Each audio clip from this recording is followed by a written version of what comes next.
Science perfection চ্যানেলে সকলকে স্বাগত। আজকে আমরা একটি পরিমিতির সমস্যার সমাধান করব। সমস্যাটি হলো কোনো আয়তক্ষেত্রের কর্ণ এর প্রস্থের 3 গুণ। আয়তক্ষেত্রটির দৈর্ঘ্য ও প্রস্থের অনুপাত কত? If the diagonal of A rectangle is 3 times of its smallest side, then the ratio of its sides is।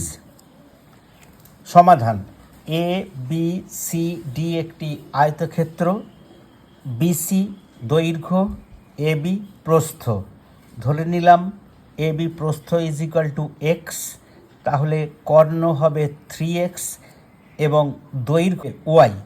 তাহলে আমরা এ বি সি এই সমকোণী ত্রিভুজে পিথাগোরাসের উপপাদ্য প্রয়োগ করে পাই A C square is equal two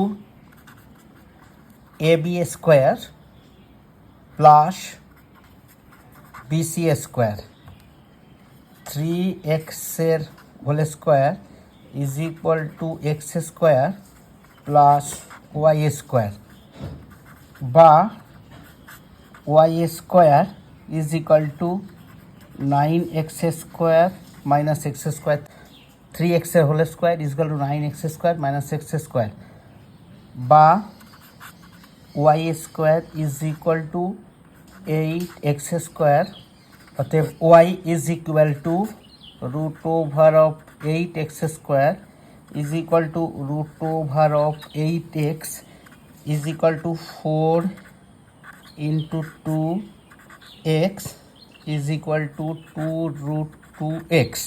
তাহলে আমরা দৈর্ঘ্য পেলাম Y is equal to 2√2x। অতএব দৈর্ঘ্য অনুপাত প্রস্থ, দৈর্ঘ্য পেয়েছি 2√2x, প্রস্থ ধরে নিয়েছিলাম x, ইজ ইকুয়াল টু 2√2:1। কোনো আয়তক্ষেত্রের কর্ণ এর প্রস্থের 3 গুণ হলে আয়তক্ষেত্রটির দৈর্ঘ্য প্রস্থের অনুপাত হবে 2√2:1। আজকে এই পর্যন্তই। আমার ক্লাসটা শোনার জন্য সকলকে ধন্যবাদ। ক্লাসটা ভালো লাগলে অবশ্যই একটি লাইক করবে, বন্ধুদের সঙ্গে শেয়ার করবে এবং চ্যানেলটিকে সাবস্ক্রাইব করবে। অবশ্যই আরও একবার সকলকে ধন্যবাদ জানিয়ে আজ এই ক্লাসটা আমি শেষ করছি।